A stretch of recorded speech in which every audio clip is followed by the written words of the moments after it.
Jared Weiss, you're joining the show again, truth teller extraordinaire. Welcome back to Basketball Illuminati. First things first, let's just get this out of the way, Jared.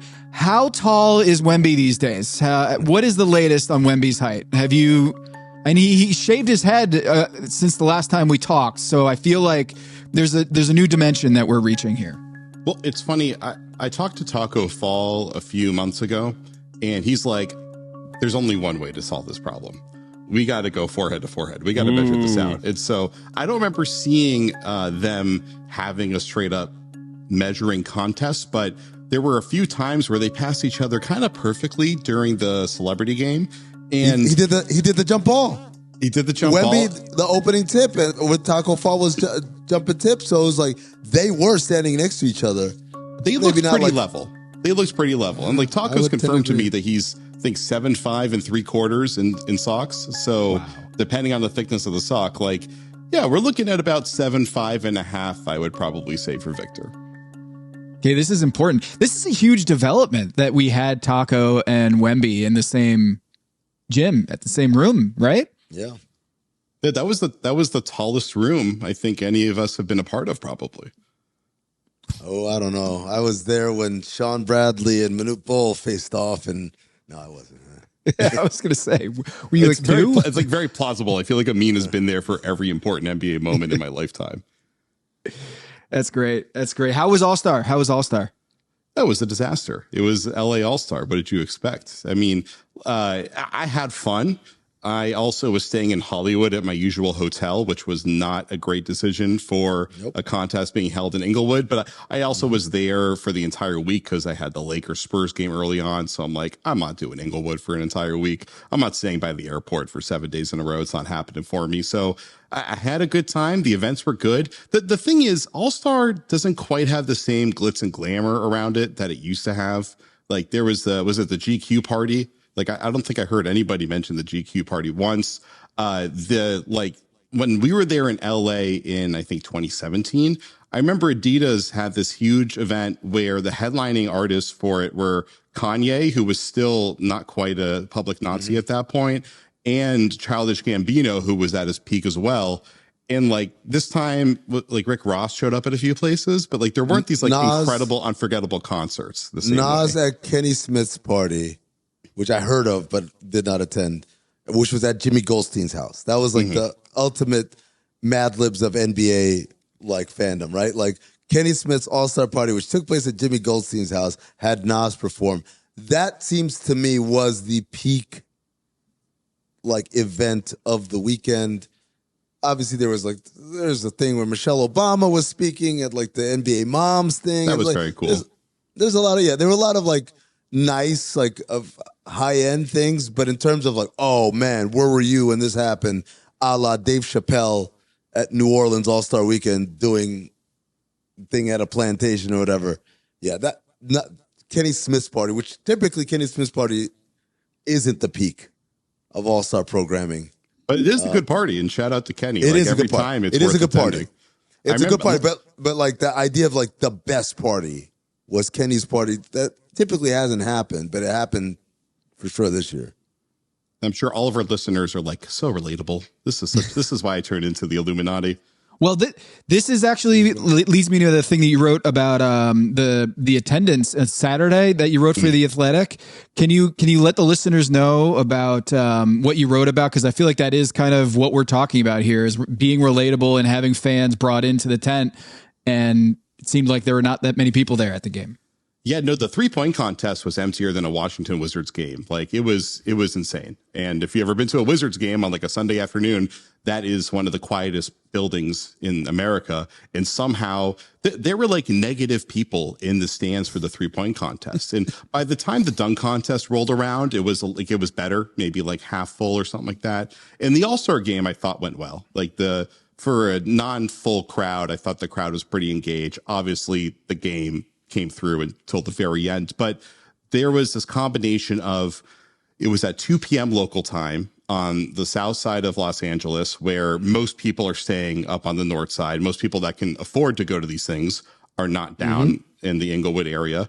And then the affordability part. Like, I remember talking to somebody outside of the All-Star game. He asked me, do you have tickets? And I was like, nope, no tickets. I was like, wait a second. I should ask this guy, how much are you trying to buy tickets for? And he was like, I'll pay $400 or $500 for a ticket. And I was like, what the hell? $400 or $500 to go to the game that everyone's complaining is like the biggest waste of time. And he was like, yeah, I want to see the best players play. But he couldn't even find anything under 900 when I ran into him. And I hope he found something at some point. But like, the tickets were just unbelievably expensive. And it's between just like, we're seeing any major event these days in any arena or stadium is just who can afford it? Like, I'll have friends tell me they spend $500 to go to like to the Fred Again show. I'm like, I love Fred Again, but I'm not spending $500 to go to a single show. It's insane. I will look. There's a bigger conversation to be had about the overall accessibility of a sport. And even if you can charge, so we saw this, the Lakers are upping their season ticket prices by like 14%, something like a big number, right? And I said, part of that is new ownership. Part of that is your team's doing better. You have a young bankable star. So you have the leverage to do this. But just because you can doesn't mean you should, because there's a bigger conversation to be had. But I want to put that aside for a second, because for as long as I've remembered, All-Star Weekend was never an accessible event. It's like the Super Bowl.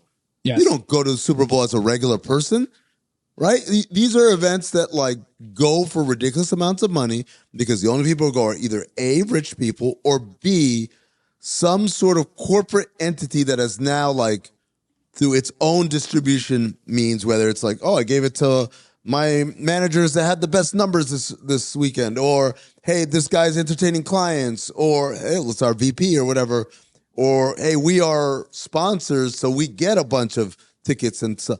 That's what All-Star Weekend has always been like. That's why crowds at All-Star Weekend are always typically not the most refined, like, and crazy passionate people. That's what made this one different, was that they still kept the wall. And the wall was still energetic and loud. And try as they might, including, Jared, I'm sure you saw this. We didn't talk about this anywhere. They tried to do the wave, and nobody. I'm talking about like the in the arena, come on, guys, let's do the wave. And then the wall would do the wave, and then it would stop. But they'd still look and wait for it to cross all the way around the bowl of people who aren't participating till it comes back to the wall. The wall, like, they still timed it. They tried it like 3 or 4 times. And me and Zach are dying laughing because nobody even felt guilt. It's all right, fine, I'll just raise my hand at least. Nope. And that's the kind of crowd you get at an All-Star game. That's normal. So when people start talking about, I saw a lot of like, well, also it wasn't accessible, like financially. I'm like, it's never been that. I mean, there have been games I've been to in the past where the arena was relatively full and there was a good mix of, I guess, VIPs and authentic fans. But when I went during the dunk contest and I sat down at like the second row because it was completely empty, basically. And I was like, I'm taking photos. I'm going to go sit here. Nobody cares. And everyone surrounding me was some sort of VIP or corporate sponsor. There was like one dad with his son who were like legit excited. And when a t-shirt got thrown their way. Yeah, exactly. The Andersons got tickets to the game? How'd they get tickets? They used, I can't even remember what that website was, like NBATicketExperience.com. Yeah, NBA Yeah. So, the Andersons were excited, but I remember seeing like one of these, like, I forget, it was clearly like some former player and family or whatever it was. They caught like one of those t-shirts from one of the fans, and they didn't know what to do with it because they're like, we don't want this. And there was nobody for them to give it to. There was no one around them being like, oh my God, I want this. Please toss this to me. So like, that's how devoid the stands were of authentic fans. So there were fans outside that were trying to get in. They just couldn't get in. So there's definitely a way to bridge this. Yeah. Yeah.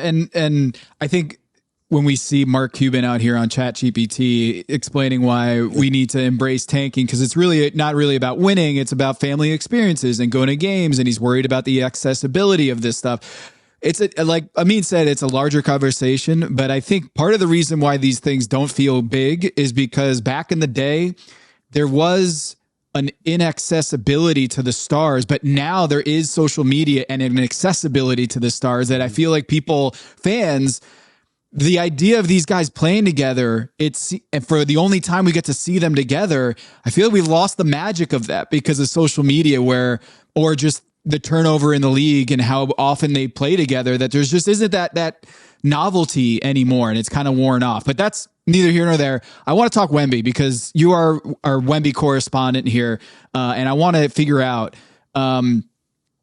did he just aside from the All-Star, he didn't win the All-Star quote unquote game. Team World did not. This is as close he's been to like the top of the league, right? Like this is the way he's ascending right now. A 9-game win streak for the Spurs. The win against the Detroit Pistons where he's like blocking everything in sight. And Cade Cunningham was in Area 51 and trapped. Unlike I've seen Cade Cunningham struggle. This seemed like a big statement from the Spurs, and especially I think the Victor Wembanyama MVP case, it's actually on its way up now, the SGA sideline. There is this like cognitive dissonance that I've been trying to wrestle with the entire time with this team, which is that they have done everything to be really championship favorites. He's done everything, or his team has, to say he should be the MVP. And then you watch him play, you watch Castle play, and you're like, these guys are still so raw. There are still so many mistakes being made here. And yet their tenacity and their talent level is just so through the roof that they're winning anyway. And so I wrote the story on The Athletic after that game about how can we not consider them the title favorites when you look at the fact that all the other title favorites, they have beaten all of them. Like they're like 8-1 against the top 3 seeds in the rest of the league. Like they are dominating the most important teams. And now that they're healthy, they're playing consistently again. And Wemby he finally looks like Wemby. He looks like the idealized version that we saw entering the season, where he's playing downhill, he's shooting threes, he's not getting turned around defensively nearly as much, and he's just kind of living at the paint now, and he's stopping. He probably had somewhere between 15 to 20 stops in that game, including all the shots that were missed, all the shots that just like didn't even happen because he was right there. I think I counted somewhere around 20 times, which is just an insane number, right? So he's making this aggregate impact that feels like it's an MVP level, but then he's not putting up the stats that guys like Jokic and Shea and even like Cade and Kawhi and Jaylen Brown are. So I don't know how to measure it, but we can't deny what we're seeing. You watch the game and you're just like, he's completely dominating the game on both ends. Yeah, he in this streak, I think he's on court offensive rating. The Spurs are 126 when he's on the floor offensive rating, and defensive rating is at 101. So plus 25 every 100 possessions. It's just not even close. It's good, nuts. Right? That's pretty good. And then when he's on the bench, it's basically an even game. Like it's even. So a swing of 24 points every 100 possessions when Wemby's on the floor.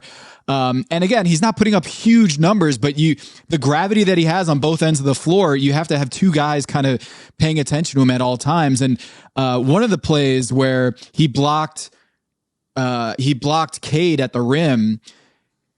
Do we have a name for this move that he does where he like bends over and crouches? I call it the peekaboo because he's straight up hid behind another player, which is crazy for a guy that's 7.5 feet. He ducked down to hide behind someone. And I remember when he blocked the shot, I was like, wait, where did he come from? I saw him, then you don't see him, and then boom, he's on top of the rim. It's insane. And that one was crazy. I thought the most amazing one was he had a very Bill Russell-like play where he went to spike a ball out of the air. There was like one of those floaters that Cade threw up, and he was like going towards the sideline, and it looked like he was going to spike it out of bounds, but right as he's going to hit the ball, he turns his wrist to then hit it sideways off the backboard and then catch it off the backboard to like complete the turnover. And it's just like, how often do you see guys change their block direction in midair like that? That's not really a thing you see, but the wherewithal to do that, he's starting to kind of have that old Bill Russell adage of like, block the ball in bounds, turn it into a turnover. Like he's starting to think that way, and it's making him a much more effective possession ender.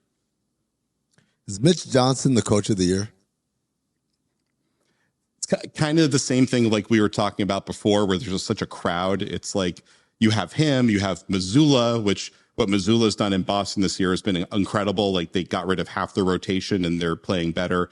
Obviously JB Bickerstaff, they had the best record in the league entering this game, and what he's done over the last years has been amazing. But then you have Jordan Ott, who has taken a team of like Booker and basically role players, and they're a playoff team. So Right now, I don't know. I don't know. There's no correct answer to that question at this point. We got to see what happens these last 20 games. I've been thinking about Mitch a lot because I think the conventional wisdom of like, well, yeah, of course they've got a great record. Wemby's amazing. But then you factor how many games he's missed, and he's missed quite a few games, and they played better percentage-wise. 10-4 without Wemby. Than they did with him. It's like at some point we have to accept that while Victor Wembanyama is amazing and obviously impactful to winning, it's like they're good even when Victor Wembanyama is not out there. And I think Mitch Johnson deserves a lot of credit for that in a way that I don't know. Like JB hasn't had to show that much because Cade's been pretty healthy. Cade, they are 5-1 without Cade. I just did all this research, so it is it is wild. But to your point, I think what Jared was getting at is true. Is the Spurs right now are a 59 win pace, 59 wins. Before the season, the over under was at 44.5. Yeah. It's almost like we've rationalized, like, oh, everyone expected this because Wemby's that good. Yeah. But they were projected to be 8th in the Western Conference, barely make the playoffs, and now they're basically a 60-win team. And without Wemby, as you pointed out, I mean, they're really good. In fact, like a better win percentage without Wemby, or slightly better. So the Mitch Johnson case is pretty much unimpeachable when you consider that. On the other side, JB Bickerstaff, if you want to argue that the Detroit Pistons winning the East and running away with it with the best record, great. But the gap of overachieving is essentially the same. The Pistons were projected to be a 46.5 win team in the East, and now they're projected to be a 61 win team, basically 15 games above what they were expected, the same as the Spurs. And Joe Mazzulla, if we want to do that, the Spurs have a larger gap between expected and actual than the Boston Celtics, even with Jason Tatum out. So I feel like Mitch is benefiting from the Wemby ascent, but like we're talking about, he's got every box checked in that case. And he's got Jared Weiss covering him, and Joe Mazzulla doesn't have that anymore. That's maybe that's the case for Joe, that he somehow is carrying on and getting better without me there. He's overcoming the lack of your coverage. Or maybe I'm just the worst reporter of the league. Who knows? You're moving to Sacramento. You've been hired by the Sacramento beat, and now you're going to Sacramento to... Don't put that evil on him, Ricky Bobby. As long as they give me the beam for my house. But to Mitch's credit, we don't even have to look at the odds or any of that kind of stuff. We pulled these players during training camp. We asked all the players, what's your goal? And they were all like, we want to make the playoffs this year. Wemby was the one that made news when he said, we're going to be the 6th seed. That's what we're aiming for. And that was him taking a stand. Now it's like they're closing in on the best record in the NBA. They are so far beyond what their stated goal was at the beginning of the season. And they just had a conversation after the All-Star break where they were like, we need to look at this as a championship run, not just a step forward. So they're just starting to really process the fact that they are really at the front of the front. I would just say for the Coach of the Year thing, you just have to look at the fact that Mazzulla lost like his rotation and has replaced his rotation with like rookies, and he keeps tinkering and tooling with it and then continue to win.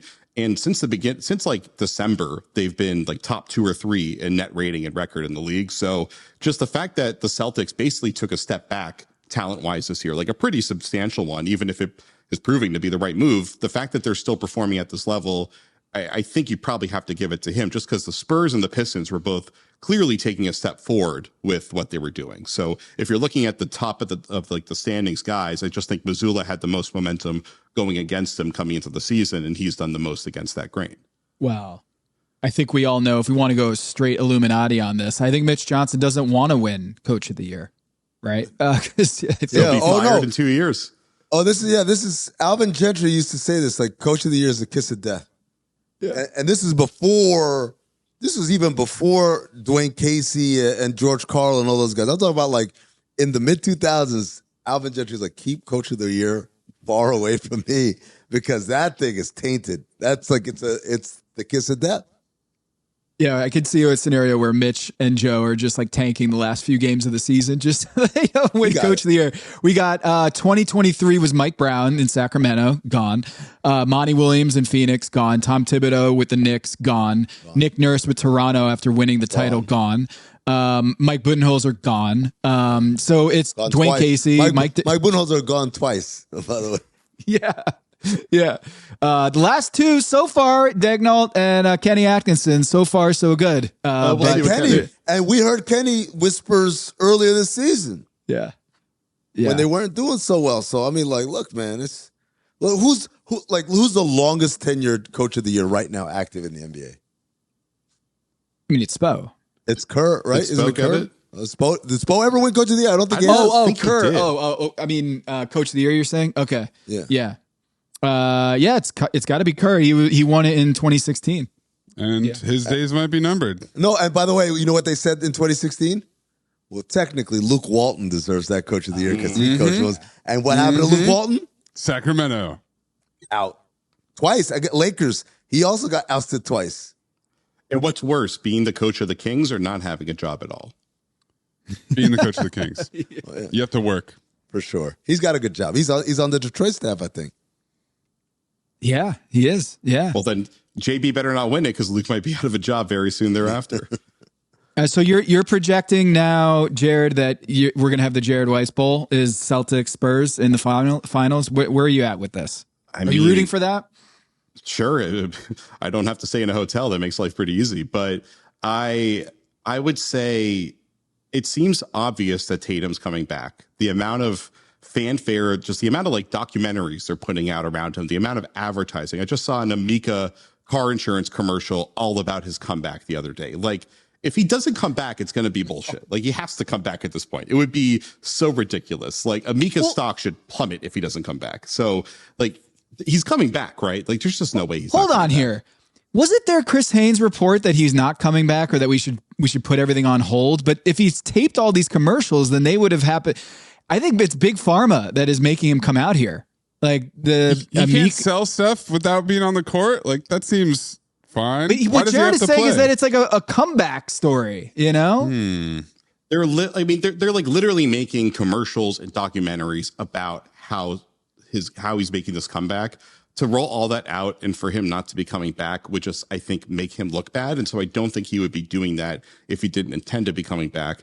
And we're just seeing the way the Celtics are playing coy, the way he is like, I'm sure you guys saw Joe Mazzulla got asked by Bobby Manning the other day, the Boston reporter, like, did Jason participate in practice? And Joe just literally stared at him and then looked away and then just like shut down.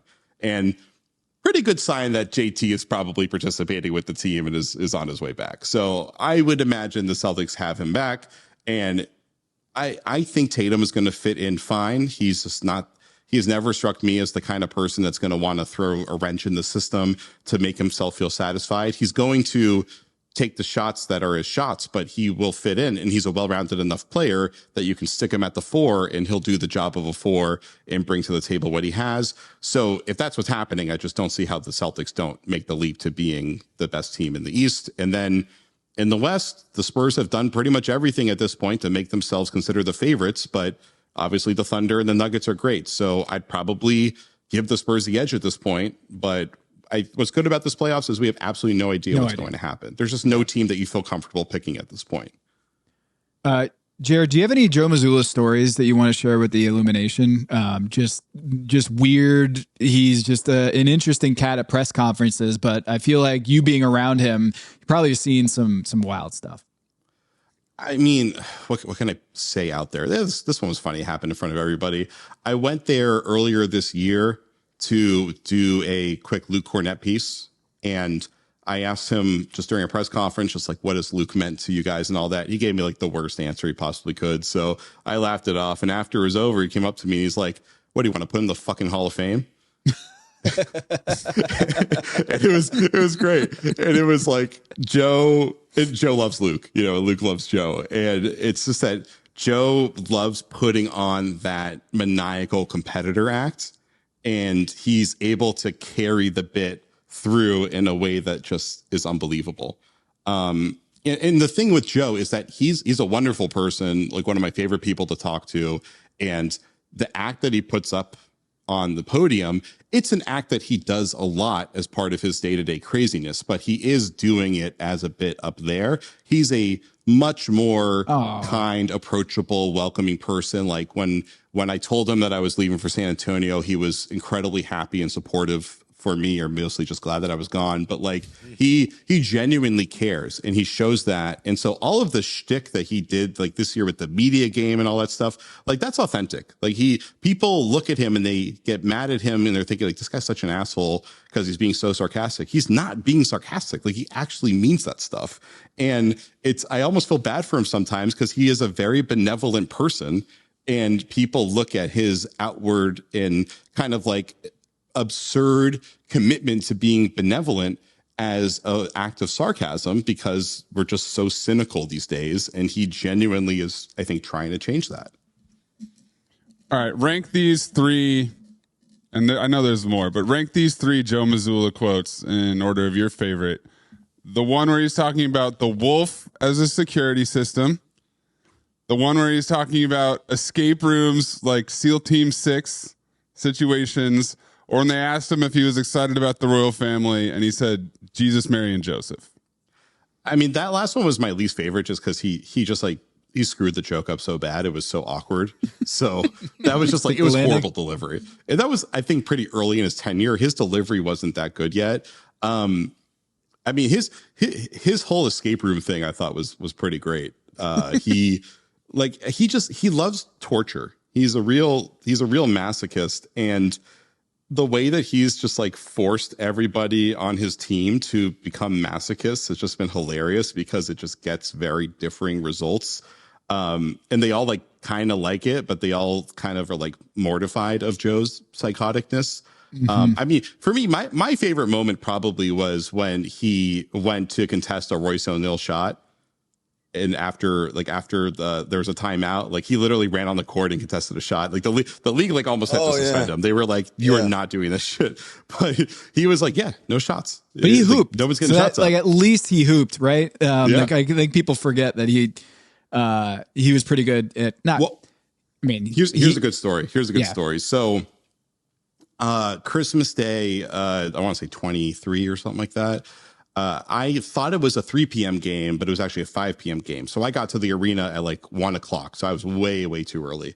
And I come to find all the coaches are playing pickup on the garden floor before the like way before anyone else has gotten there. So I'm like, I'm gonna sit here and watch. This could be the most competitive basketball I see today. And Joe is like Marcus Smart with a sledgehammer, basically. Like that was how he was playing. And he was one of the shortest guys out there, and he was dominating people defensively. Like he was a monster. And at what point, one of the guys on the team is like getting pissed off. He's coaches. He's like, because Joe's just hacking the crap out of him. And he starts like kind of storming off the court, and Joe is just screaming at him the entire way off the floor. And it was amazing seeing like the level of shit talking that Joe goes to when he's playing is just so much more intense than anybody could have expected. And that game, like he just completely blew the game up. And then the guy walked off and he was like, all right, check fucking ball. Let's go. And he was just like hounding people, like shoving people, just like playing like pretty much like the dirtiest basketball you could possibly play without like actually hurting somebody. And that was just how we got warmed up for games. Sounds like Dan Marley. Marley's a hack. God damn. And he whenever he shoots, he kicks his foot out. That's how he creates space. It just kicks you. So my shins would just have these lumps. So instead of wearing shin guards. Wear shin guards. Started wearing shin guards to play against him, and then everyone made fun of me because the shin guards were the team issue shin guards, and they were bright orange. And I was like, look, I just used what the equipment manager got, man. I didn't choose this. I would have selected black. Do NBA players wear shin guards during games? I've never heard this before. Some guys do. It'll look like a compression sleeve, but there's a padding on the front. It's a shin guard because sometimes there are guys like Dan Marley who like to kick. They just kick you right in the shins, and that shit hurts. Nothing hurts like a shin kick, man. That's just terrible. Yeah, some people go for a little poke in the stomach, but then that's what defenders do to shooters. But shooters gotta have some sort of counter. Yeah, no, for Dan Marley, the poke in the stomach would not work. I shoved him. I would literally shove him. It wouldn't do anything. He just laugh every time. But snake bite, if you just touch his elbow, he would get so pissed. Hey, that's some bullshit. Blah, blah, blah. Like, because that actually does impact the shot. But more importantly, it is one of the more imperceptible fouls. Like, refs got to be staring at it. See, and obviously, if you're playing pickup and you see Dan Marley go up for a shot and miss it, and I wasn't mauling him, I was like, what are you talking about? So it's the perfect crime. I'm trying to think right now to bring it back to Wemby for a sec. Has Wemby won a championship at any level? Yeah, in France. Yeah, with Nanterre in France, I think, right? Okay. Yeah. Because I feel like he's wired to want to win everything, but I didn't know if there was like an incredible story about him against all odds winning a championship. I don't know if it's against all odds. I think they were actually pretty dominant when they won. It's funny because I thought you were going for. I wonder if he's got the Shaq thing, because Shaq's thing, the Shaq joke that Shaq himself used to make was, "I've won at every level except high school and college," or like high school, college, and the pros, or something like that. It's like, or no, I've won at every level except college and the pros, because he's only won in high school at that point. But yeah, no, look, the guy's. It's one of those things where it's like, it's funny. We talk about how hard winning is and how hard it is to win a championship, whatever. But then there are these players that come along and you're like, isn't it inevitable? Like, he's gonna get one. It's just a matter of time. And for me, Victor Wembanyama feels like that, minus obviously injury. But given enough time, he's going to win one. We're not going to be able to stop him. I mean, the big thing with Victor that he's been making very clear is he started to like really come out of his shell and start to take control of his public message and his reputation, is that he's first and foremost a competitor and he's a maniacal winner. And we saw that with the All-Star game. Like the thing I wrote about after the All-Star game was the moment that he really truly sold us on saving the All-Star game was when they lost that first game, and he was so unbelievably pissed. Like he was the most upset I've seen him after a loss the entire season, after losing the first part of the All-Star game, because he was mad that they made a stupid defensive rotation and left the shooter wide open. Like say his name. Name names. Carl, was it Cat? Cat. Yeah. Who else? Yeah. So that level of like, he talks about like, I hate losing, I never play to lose, all that kind of stuff. To see that it wasn't just like, I don't play to lose. It was like, I will not lose and I will be pissed if I lose in the game that everyone has treated like it's meaningless. It just shows how he's wired. Like, he doesn't know how to turn that thing off. And it's showing that he's getting better as the season's gone on and his minutes load is increasing, and he's able to exert himself throughout a game more effectively, because I think conditioning was an issue for him and he was dealing with, a little bit of injury over the course of the year. Like, his conditioning looks a lot better now, and it's allowing him to be physically impactful every single possession. And like, you're seeing that they get to the fourth quarter, it's a close game, and he just opens the door in the fourth. And he's learning how to pace himself for the fourth. Yeah, I want to ask you about the minutes, because in the big chunk of the first half of the season before he got hurt, he was averaging 35 minutes a game. And then on Monday night was his first real like 36-minute play, like playoff minute type game. Are we going to see that down the stretch, you think? Is that him getting back to 35 minutes a game? Or do you think that was just a big game that he wanted to go all out for? Probably both. I mean, Johnson has shown that he's willing to like give Victor and some of these guys mid-30s minutes in these really important games. But looking at it, so ever since he came back in mid-December from his injury, he's only played over 30 minutes, I think 7 times now. Right. Like 20-ish games. So he's fourth on the team in minutes. How weird is that? Like in terms of minutes per game. Yeah. So I think that they are trying to ramp it up, because we see a lot of the top players usually in like March is when you see their minutes actually go up, because they are kind of like, they got a little bit of their rest and rehab during All-Star break. They got to like kind of like get some of those injuries healed up, and then they're kind of building up their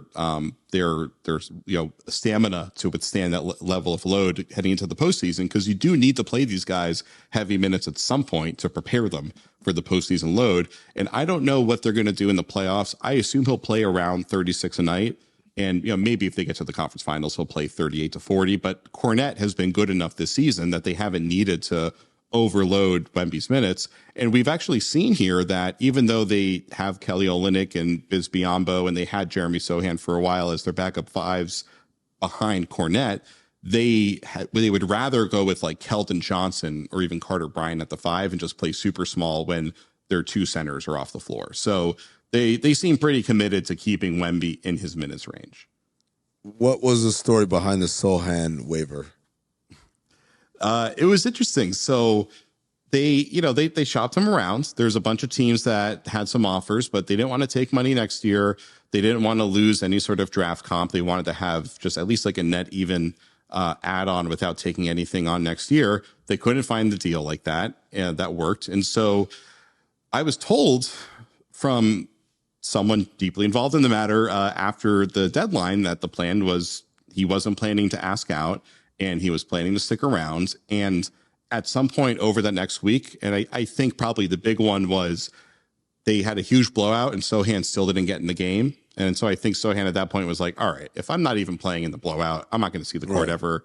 You got to let me go play somewhere. And it was fair. It wasn't fair for him to be, completely sidelined like that. Like, he's a good enough player that he should be getting minutes in the NBA. But Carter Bryant, their development plan for him has worked really well because he's actually playing pretty decently now as their like 9/10th man. He took Sohan out of the rotation. Cornet is their backup 5. That took Sohan out of the rotation. There just wasn't room for him to play with the Spurs. And so I think once there was that last game where he wasn't playing at all, he was like, all right, screw this. Like, you guys got to let me go. And, it worked out for him. He ended up with the team that was trying to trade for him anyway.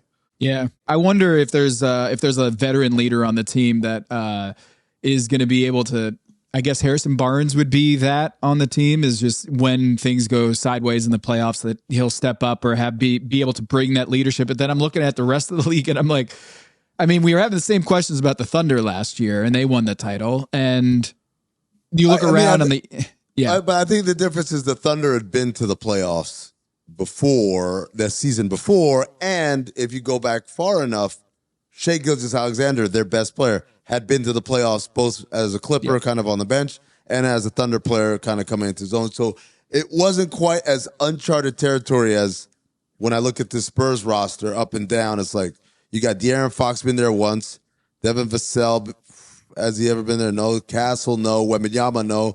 Champagnie, no. Barnes, yes. Keldon Johnson hasn't been there, and he's been there the longest out of all those guys. Yeah. He's been to the Cornet Olympics, and right? Barnes, those are the two guys with championship experience there. And neither of those guys are, I'm not even saying as far as like elite talents, just the type of player you put the ball in their hands. Like, it's not like, not a great example because he's 100 years old, but it's not like if Kyle Lowry was on the team.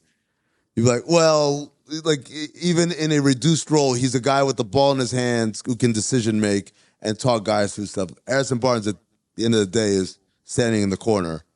Said, all right, guys, don't panic. Wait, but just handle that part over there. And so that's the thing to me, San Antonio. They're going to out-talent whoever they play in the first round. But then you got to play Oklahoma City or Denver in that second round. And that's where I'm like, I don't know. I think that might be the end of the road. Jared, how do you think their confidence against Oklahoma City in particular, is it palpable after going 4-1 in the regular season? Do they want that matchup? Is the ethical basketball series, is that something we can book for May and June, or what do you think there?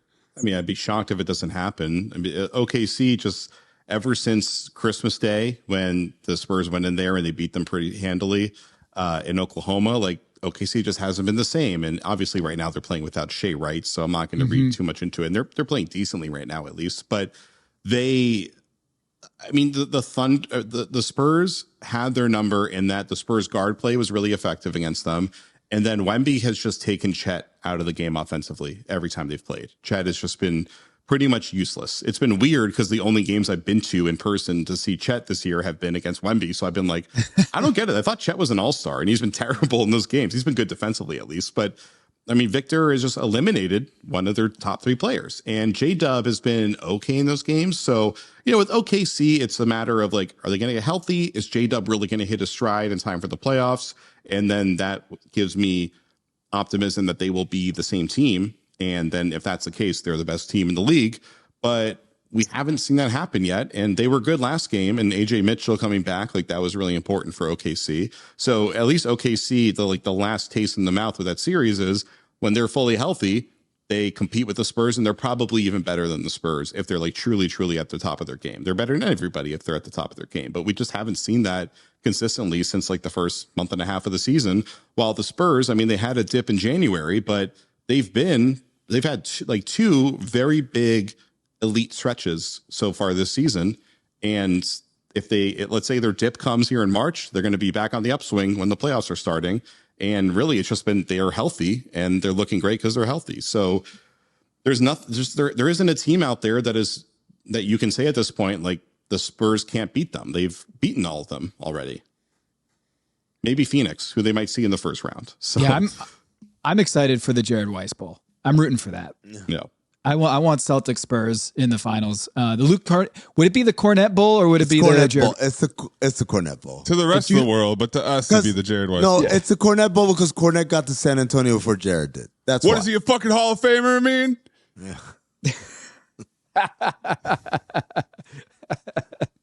Yeah, it's true. Jared, what do you got cooking up? Anything that you want to give a shout out to the Illumination before you go?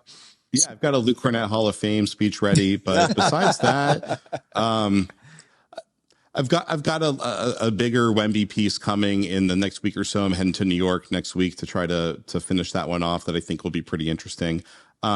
Just lately, you know what, the story off of the All-Star game and what Wemby did in the All-Star game and how that fits into his now kind of stated quest to become the face of the league, even if he's like, it has to happen organically, but I think that one was really interesting. There's just been, you know what? I just had a story on Carter Bryant that I really love that people should give a read. Long story short is he grew up in the deaf community because his grandmother was deaf. And because of that, he played basketball with deaf kids growing up. And so he used to split his time between playing with hearing kids and deaf kids. And he used to think that half of the world was deaf. He didn't realize that it's actually a pretty small minority. He had a skewed worldview because of his exposure to deaf people.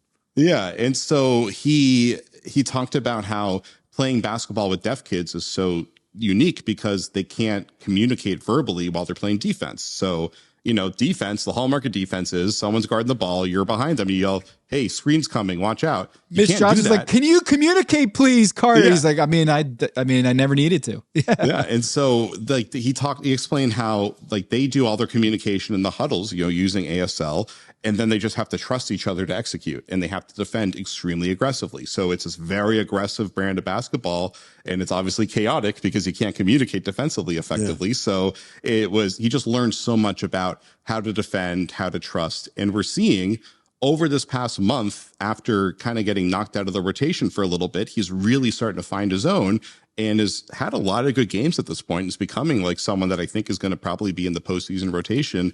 And now that we're seeing him play a little bit, those like shades of Kawhi are starting to come out. Like, wouldn't compare output and talent level to Kawhi. I mean, who knows? Carter has told me he wants to be the best player in the world, but like his cadence in his style has a lot of Kawhi to it. And there are some similarities there when you watch them play. So the Spurs are they need a 4 for the future. And Carter's starting to show some signs of him being that wing that could be their long-term starter as they eventually have to kind of turn over this roster. And we're already seeing this year, like Harrison Barnes has now fallen out of the starting lineup. He was the 4 before. Now they're starting Champagny and Vassell, but Carter, his defensive impact could be pretty monstrous. Like he could be one of the better wing defenders in the league, and he's got a shot that he's developing. He's becoming a good finisher. He's no longer missing every single dunk that he takes, including in the dunk contest. So Carter is like, there's so many guys to watch on this team. They have so much good young talent that Carter's been kind of just like hiding in plain sight, and he just really struggled for a while, but he's starting to come into his own. He could end up being like one of the important pieces of this team down the road. I like this. I mean, there's no one that you would expect to have their third eye open more than someone who was raised in a deaf family. You know, you have to have three eyes open. You got to. You don't have two ears. That's right. Jared Weiss, also a guy who has his third eye open all the time. And telling truths left and right. Jared Weiss from The Athletic, thanks so much for joining us as a returnee, as a truth teller. Appreciate you always. I didn't lie once. No, you're just spitting truths nonstop. Hall of Famer, I would say.